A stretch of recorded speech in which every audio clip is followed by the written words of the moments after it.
Welcome to NKR news. Nalgonda జిల్లా మున్గోడులోని Lions club మోరా శ్రీదేవి రఘుప్రసాద్ల వివాహ వార్షికోత్సవాన్ని పురస్కరించుకొని శనివారం మునుగోడు బీసీ బాలికల గురుకుల పాఠశాలలో దేవరకొండ లయన్స్ క్లబ్ ఆఫ్ సహస్ర ఆధ్వర్యంలో 10వ తరగతి విద్యార్థినులకు పరీక్ష ప్యాడ్లు, పెన్నులు, పెన్సిళ్లను, స్కేళ్లను అందించారు. ఈ సందర్భంగా విద్యార్థినులను ఉద్దేశించి మోరా శ్రీదేవి మాట్లాడుతూ ఉన్నత లక్ష్యాలతో మంచి భవిష్యత్తు కోసం 10వ తరగతిలో ఉత్తీర్ణత సాధించాలని తెలిపారు. ఎంజేఎఫ్ లైన్ గాజుల రాజేష్ మాట్లాడుతూ చిన్నతనం నుండి విలువలతో సంస్కారాన్ని విద్యతో పాటు నేర్పించాలని తెలిపారు. అలాగే lions club of Sahasra president secretary జెర్సీలు మాట్లాడుతూ బాలికలు అన్ని రంగాలలో రాణించాలని, బాలికల కోసం ప్రభుత్వం ప్రత్యేక విద్యను ప్రవేశపెట్టినట్లు వారు తెలిపారు.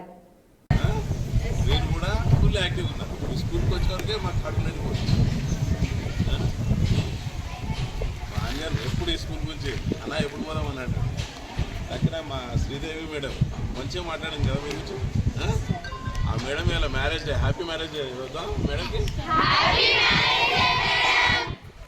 ఎక్కువ వరకు మా పిల్లల బర్త్డేలే చేస్తాను. ఫస్ట్ టైం నేను ఇది మ్యారేజ్ అంజన్ అడిగింది అనమాట, మేడం ఏదన్నా ప్యాడ్స్ ఇవ్వాలి స్కూల్ పిల్లలకి అని అంటే సరే ఇస్తాను అని. మేము ఎవ్రీ ఇయర్ ప్రతి స్కూల్లో, గవర్నమెంట్ స్కూల్లో ఇస్తాం, అన్ని స్కూళ్ళలో ఈసారి మాత్రం మీకు కూడా అవకాశం వచ్చింది కాబట్టి మేము ఇచ్చిన అన్ని స్కూళ్ళల్లో అంత దూరం నుంచి ఇక్కడికి వచ్చాం మీకోసం, ఎందుకంటే అంజన్ అడిగిన శ్రీదేవి నాన్న మేము ఇచ్చిన స్కూల్ అందరూ 10/10 వచ్చేస్తున్నాయి. అందరు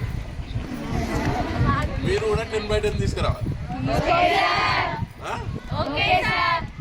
అదే పెద్ద గిఫ్ట్.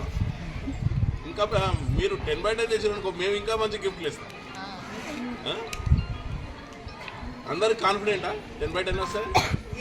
అందరు లేవు చేయలేమని అందరు ఆల్ ద బెస్ట్.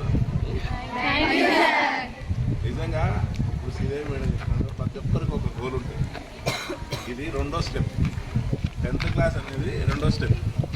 మొదటి మీద ఎక్కేసింది 7th క్లాస్, 10th క్లాస్ రెండో స్టెప్. ఇప్పుడు సక్సెస్ అయ్యారనుకో జీవితంలో ఎక్కడ ఏ స్థాయికైనా వెళ్ళిపోవచ్చు. ఎడ్యుకేషన్లో రకరకాల ఇప్పుడు ఎన్న అంటే అత్యున్నత స్థాయి ఏది మనకి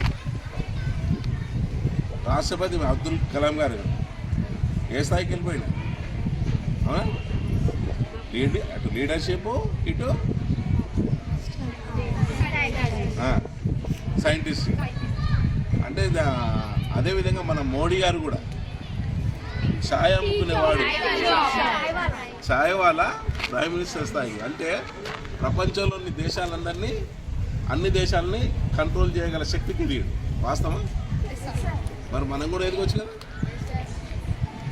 స్థాయి అంటూ ఎన్నో స్థాయిలు ఉన్నాయి. ఆ స్థాయిలో మీ గోల్ ఉండాలి, మీకు ఒక మంచి గోల్ ఉండాలి. నేను అత్యున్నత స్థాయికి వెళ్ళాను. దానికి అన్నిటికీ ఒక చిన్న సీక్రెట్ శ్రీదేవి ఒక మాట చెప్పింది. దాంట్లో మీరంతా బాగుండాలి. First self confident.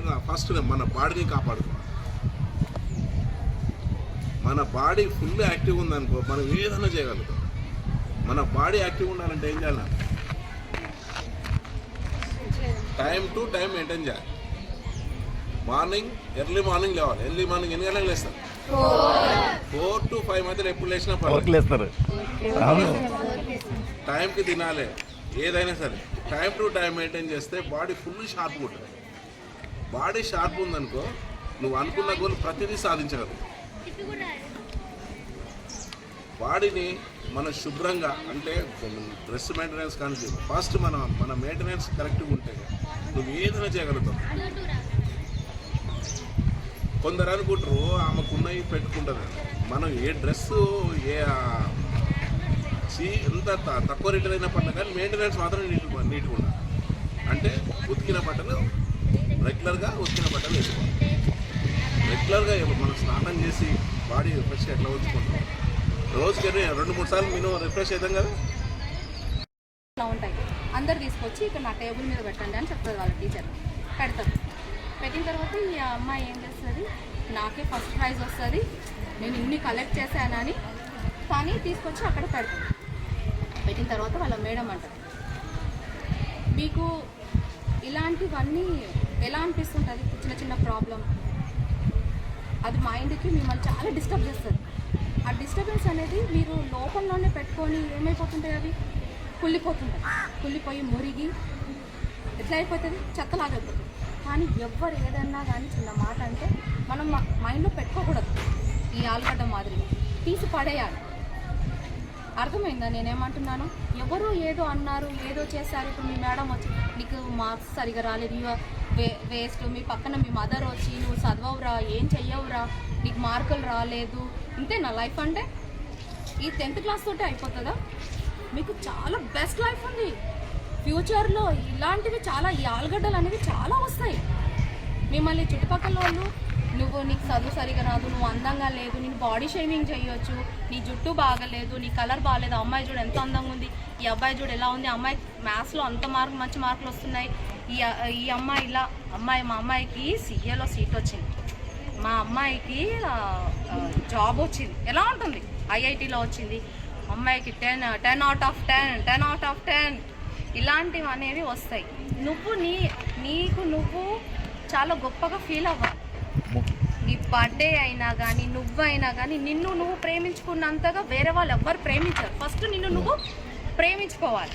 ప్లస్ ఇలాంటివి ఆలుగడ్డలు ఉంటాయి కదా, ఇలాంటి ఆలుగడ్డలు వచ్చినప్పుడు బయట నుంచి తీసి పక్కన పడేయాలి. అవి మన లోపల పెంచుకున్నా పోయినప్పుడు రిషిత లాగానే ఆమె బ్యాగ్లో కుళ్ళిపోయినట్టే కూలిపోతే రిషిత వదిలేద్దాం పాపం. ఒక అమ్మాయి కులిపోయినట్టే, ఆ బ్యాగ్లో కులిపోయినట్టే అయిపోతుంటుంది మన లైఫ్లో.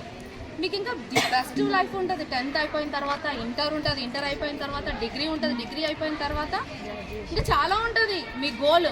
కానీ మీరు ఇప్పుడే డిసైడ్ అయిపోతారు, నాకు మంచి మార్కులు రావబ్బా, నేను మంచిగా రాలేదు, ఎగ్జామ్ అయిపోదు, జీవితం ఏం అయిపోదు ఈ ఎగ్జామ్స్ తోటి.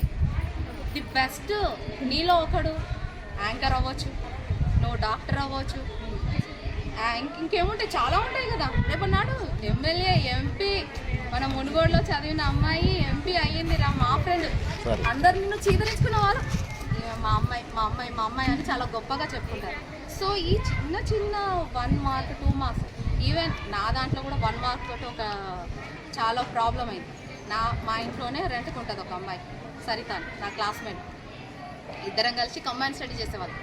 తను ఏంటంటే నిద్ర వస్తుందని పడుకునేది, నేను వెళ్ళిపోయేదాన్ని, సరే ఇది పడుకునే టైం అని. ఆ అమ్మాయి మంచి ప్రిపేర్ అయ్యేది, నేనేమో వదిలేసేదాన్ని. ఒక్క మార్క్ కోసం తెలుసా నేను 5th క్లాస్ నుంచి 7th వరకు వెయిట్ చేసేదాన్ని. యూనిట్ టెస్ట్లో 25 out of 25 వస్తే క్లాస్ లీడర్ బ్యాడ్జ్ ఇచ్చేవాళ్ళు. ఆ బ్యాడ్జ్ కోసం నేను ఎంతో పరితపించేవారికి. మ్యాథ్స్లో పోతే మ్యాథ్స్ కష్టపడేదాన్ని, సైన్స్లో పోతే సైన్స్ కష్టపడేదాన్ని. అరే ఎందుకు ఈ ఒక్క మార్క్ కోసం నేను చాలా ఇబ్బంది పడ్డాను. ఎప్పుడైతే 7th తర్వాత 8thలో నాకు అదృష్టం వచ్చిందనమాట. ఏ సెక్షన్ వస్తే మంచి చదివితే ఏ సెక్షన్, చదవకపోతే సి సెక్షన్కి వెళ్తారు. అప్పుడు నేను క్లాస్ ఫస్ట్. ఆ కృషి పట్టుదల అనేది మిమ్మల్ని ముందుకు తీసుకెళ్తారు. ఎవరో ఒకరు మిమ్మల్ని అన్నారని ఈ టీచర్ ఈ మాట, వాళ్ళు కూడా మీ మంచి కోసమే చెప్తారు. మీరు మంచిగా ఉండాలి, మంచి చదవాలని. ఆ తిట్లను కూడా మీరు ఆలుగడ్డలాగా రాసుకొని మీ మనసులోనే, మీ బ్యాగ్లోనే పడేసుకుంటే ఆ హరాస్మెంటే ఉంటుంది తప్పితే ఇంకేది ఉంటుంది. మీరు అవుతారా? మీరు అనుకున్నది అంబిషన్, మీ పట్టుదల, క్లాస్ మార్క్స్ ఏమి మీకు అవసరం వస్తాయి. ఇది మీకు క్రమశిక్షణ నేర్పిస్తాయి మనకు. ఇచ్చిన ఫస్ట్ క్లాస్ నుంచి పోయినసారి అది 10th క్లాస్ పిల్లలు కూర్చోబెట్టి 4 ఫ్యాన్స్ ఇవ్వడం జరిగింది. అదే లయన్స్ క్లబ్ వాళ్ళు డిస్ట్రిక్ట్ వైజ్, మా డిస్ట్రిక్టే కాకుండా ఆ డిస్ట్రిక్ట్ అనుకోకుండా వేరే డిస్ట్రిక్ట్లకు వచ్చి కూడా సో ఇట్లాంటి సేవా కార్యక్రమాలు చేయడం జరుగుతుంది. సో దానికి మనం చాలా అప్రిషియేట్ చేయాలి. అయితే ఈరోజు శ్రీదేవి గారు అండ్ రఘుప్రసాద్ గారుల మ్యారేజ్ యానివర్సరీ. సో ఆ మ్యారేజ్ యానివర్సరీ సందర్భంగా 10th క్లాస్ పిల్లలకి యూస్ఫుల్ అవుతుంది అనే ఉద్దేశంతో స్టేషనరీ, ప్యాడ్స్, పెన్సిల్స్, స్కేల్స్, మీకు కావాల్సిన ఎగ్జామ్ వెళ్ళేటప్పుడు కావాల్సిన స్టేషనరీ మొత్తం ప్రొవైడ్ చేయడం జరుగుతుంది.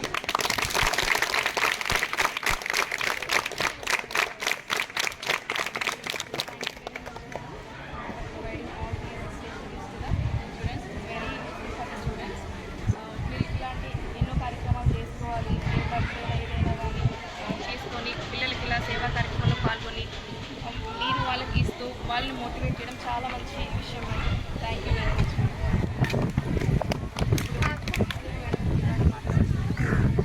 ఇలాంటి మా లయన్స్ క్లబ్ మెంబర్స్కి మరియు రాజేష్ అన్నయ్యకి, మీ స్కూల్ ప్రిన్సిపాల్ గారికి మరియు టీచర్స్ అందరికీ నా హృదయపూర్వక మార్నింగ్ ఆల్సో. నాకు స్కూల్ అంటే చాలా ఇష్టం. గురుకుల మీరు చాలా అదృష్టవంతులు. ఇంత మంచిగా మీ టీచర్స్ వాళ్ళు ఇంగ్లీష్ మీడియం విత్ అన్ని ప్రొవైడింగ్ అన్నీ మీరే ఇస్తారా మేడం? గవర్నమెంట్ నుంచి వస్తుంది కదా, అన్ని గవర్నమెంట్ నుంచి మీకు అన్నీ అందుతున్నాయి. మంచి పొజిషన్లో ఉన్నారు. మీకు ఇలాంటివి మా తరఫు నుంచి కూడా చిన్న చిన్న సహాయాలు మీకు అందుతూనే ఉన్నాయి. కానీ మేము చదివే టైంలో మాత్రం మాకు ఇలాంటివి ఏం లేవు. ఈవెన్ టీచర్స్ కూడా సరిగా ఉండేవాళ్ళు కాదు.